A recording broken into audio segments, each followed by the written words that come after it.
What's up, guys? Being able to properly increase hip mobility is extremely difficult. Effective movements are extremely strenuous, they make you want to cramp, and they're not that fun to do. You're going to be asking for squats and lunges and deadlifts instead. I'm going to try to show you some effective but simple and easy movements that you can do from the floor to help improve your hip mobility, at least make your hips feel better, because that's a big part of being effective, is just simply feeling better. If I can feel better and then just trick the body into thinking that I've got good hips, I think we're halfway there. So follow this along and let's get to it.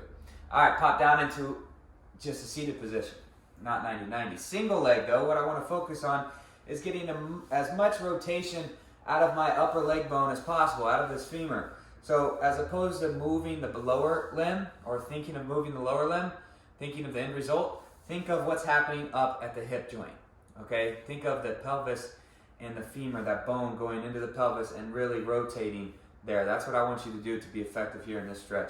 Now, to make it easy, just lean back, put your hands down on the ground. To make it hard, I'm gonna stand up and I'm not gonna hold onto anything, just brace my core. So I'm gonna take it easy.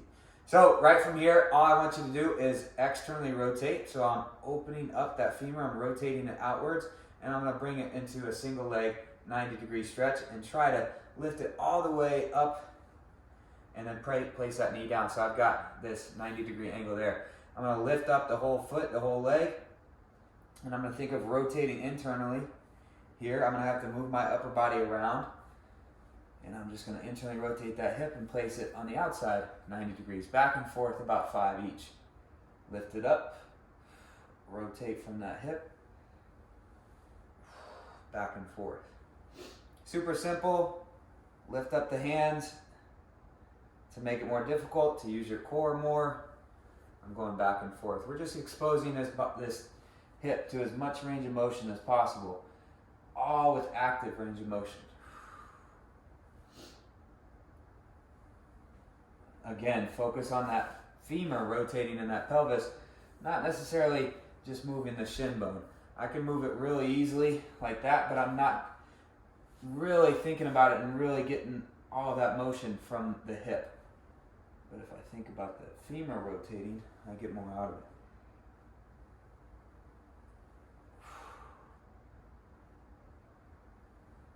Good, switch sides.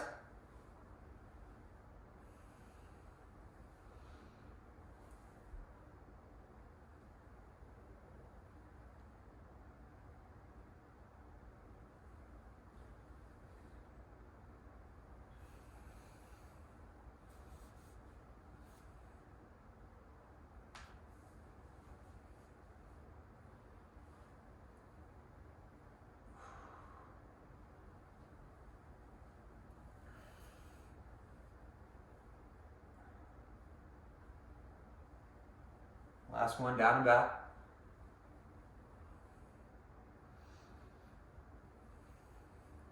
Nice. Now I'm going to add in a little more dynamic effort here with a little more stretch in that hip capsule, that glute and the back hip. So right from here, I'm at a 90-90 position. I'm going to lean out and over. I can put my hands on the ground if I have to, but I want to try to stay tall. I want to press my legs into the ground as much as I can, trying to actively create tension throughout the entire body.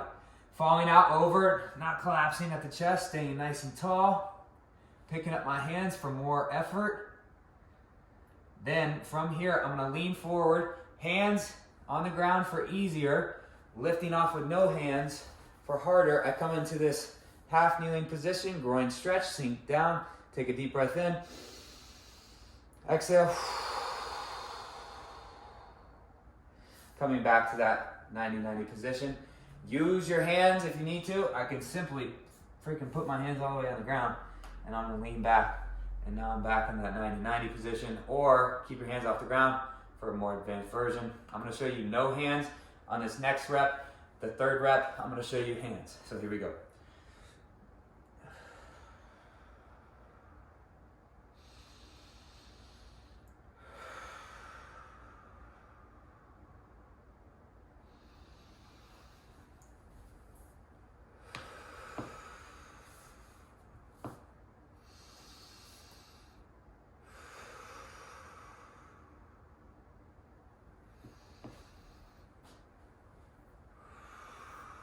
Good, back to hands. Here we go.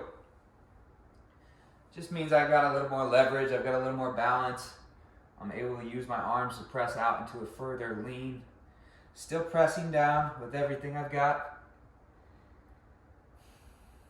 I'm gonna lean forward, I'm gonna crawl myself up, pull that back leg up in front, then I can come up tall, or you can keep your hands down. Grab onto a couch, whatever you need. Breathe. Sink further. Again, hands on the ground, swipe that leg back. Bingo. Let's go another one on the other side. And then you're off on your own. Go attack. 90-90. Create pressure. Sink forward.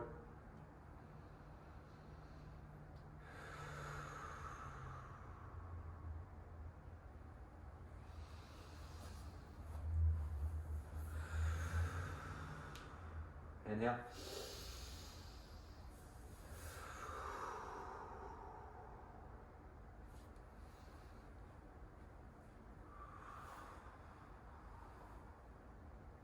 Okay, that should be some simple but effective drills that you can do to at least make your hips feel better and get on your way to having better hip mobility. More isometric contractions, longer stretches, longer isometric holds are going to be better and more effective, the most effective for improving hip mobility. But I understand how difficult a lot of those things are to do, especially following a video. So I hope that helps. I hope that gets you closer to where you want to feel, to where you want to be, to more range of motion, and to being a better you. All right, guys, have a great day.